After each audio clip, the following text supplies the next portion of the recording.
હવે રાહુની બાબતો, રાહુની પણ અસર કંઈક થતી હોય છે? રાહુ એ માયા છે. અચ્છા. અને ધોળા દિવસે તારા બતાવે રાહુ. કેતુ છે એ કાપવાનું કામ કરે, કેંચીનું કામ કરતો હોય છે.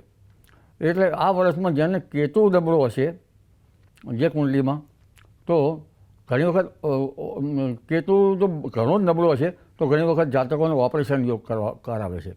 પણ કયા જાતકોને કેતુ નબળો છે તે તો જોઈ લેવું જોઈએ. માત્ર આ સ્થૂળ અભ્યાસથી ખ્યાલ ના આવે. આ તો એક સ્થૂળ અભ્યાસ છે.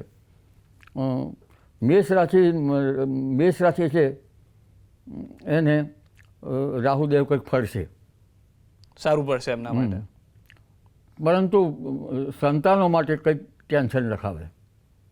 વૃષભ રાશિ છે એમાં પિતાની તબિયતનું ધ્યાન રાખવું. પિતા હોય તો એમની તબિયતનું ધ્યાન રાખવું વૃષભ રાશિના લોકોએ. હા. મિથુન રાશિના લોકોએ? મિથુન રાશિ છે એમાં ભાગ્યમાં એટલે આપણે જે સફળતા મળતી હોય ને, ભાગ્ય ખીલવું, ભાગ્ય ના ખીલવું, એમાં હરકત આવી શકે. અચ્છા, તો એ સફળતા તરફ સારું આવશે, પોઝિટિવ આવશે કે નેગેટિવ આવશે? ભાગ્યસ્થાનમાં રાહુ છે, હા, એટલે ભાગ્યહાનિ ના થાય તે જોવાનું રહ્યું. ઓકે. આપણે સાચવીને રહેવાનું. ઓકે. પણ કુંડલીમાં ક્યાં રાહુ છે? ઘણી વખત રાહુ ઐશ્વર્ય આપે છે, પૈસા આપે છે. કર્ક રાશિમાં તબિયતનું ધ્યાન રાખવું. કર્ક રાશિમાં 8મી રાહુ આવશે. 8મી જન્મકુંડલીમાં 8મી રાહુ હશે, અથવા તો 8મી મંગળ હશે, તો ઘણું વિશેષ ધ્યાન રાખવાની જરૂર છે. જન્મકુંડલીમાં મૂળ રાહુ સ્થિતિ 8મી જોવાની. અને સિંહ રાશિને ભાગીદારી સ્થાનથી ધ્યાન રાખવાનું. ભાગીદારીમાં પત્નીથી ખટરાક ન થાય, ભાગીદારોથી સંબંધો બગડે નહીં, તે ધ્યાન રાખવાનું. પત્ની કકડાટ કરતી હોય, કલહ કરતી હોય તો મૌન થઈ જવાનું. કારણ કે ઘરકામ વધારે હોય તો કલહ થાય ખરો. એમાં પત્નીનો વાંક છે એવું ના કહી શકાય. કેટલા કન્યા રાશિને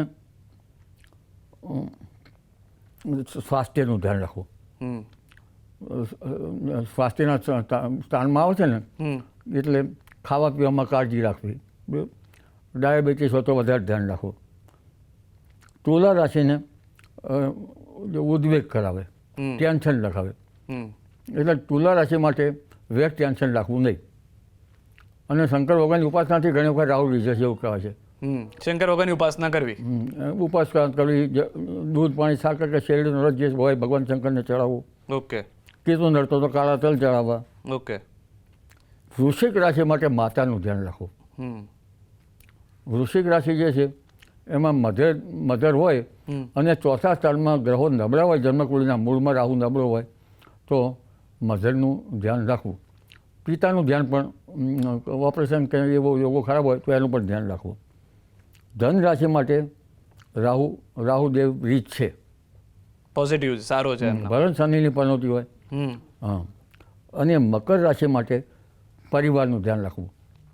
જન્મકુંડલીમાં પરિવારના સ્થાનમાં રાહુ હશે તો પરિવારમાં ખટરાક રહે, પરિવારમાં બને ઓછું, પરિવાર એટલે કાકાને બધું આવી ગયું.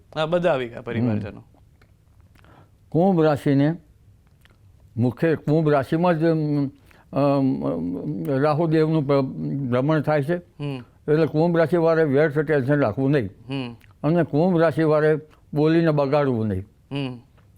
કારણ કે કુંભ રાશિમાં ગ્રહ છે તો એના પત્ની સ્થાનમાં કેતુ હશે.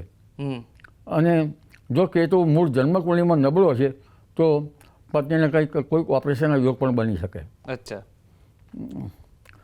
અને મીન રાશિને લગભગ 12મી રાહુ આવે. 12મી રાહુ વિદેશ યાત્રા પણ કરાવે, 12મી રાહુ ખર્ચ પણ કરાવે. જો જન્મકુંડલીમાં નબળા ગ્રહ છે 12મી રાહુ હોય તો નુકસાન પણ કરાવે. ખાસ કરીને છઠ્ઠાકીય બાબતોથી ગ્રહો નબળા હોય તો દૂર રહેવું સારું. અને પરદેશ વાંચકો માટે જો વિઝા મળી ગયા હોય અથવા તો એમનામાં કરેજ હોય તો પરદેશમાં જવા માટે પણ આ યોગ કરતો હોય છે. એટલે રાહુ નબળો નથી હતો, પણ એવું કહેવાય છે કે ગ્રહો નબળા હોય તો સ્થાન ફેરથી પણ ગ્રહો બદલાઈ શકાય છે. રાવણ જે છે એ મય પ્રદેશ મેક્સિકોનો હતો કંઈ અને લંકામાં આવ્યો. એટલે ઘણી વખત સ્થાન ફેર દૂર થાય તો ગ્રહો નબળા ઓછા થઈ જાય. રાહુ પરદેશ જાય તો સ્થાન ફેરથી રાહુદેવ છે એ બદલાઈ જતા રાહુદેવની કૃપા પણ ઉતરે. એટલે ઘણી વખત સ્થાન ફેરથી ગ્રહો મજબૂત થતા હોય છે.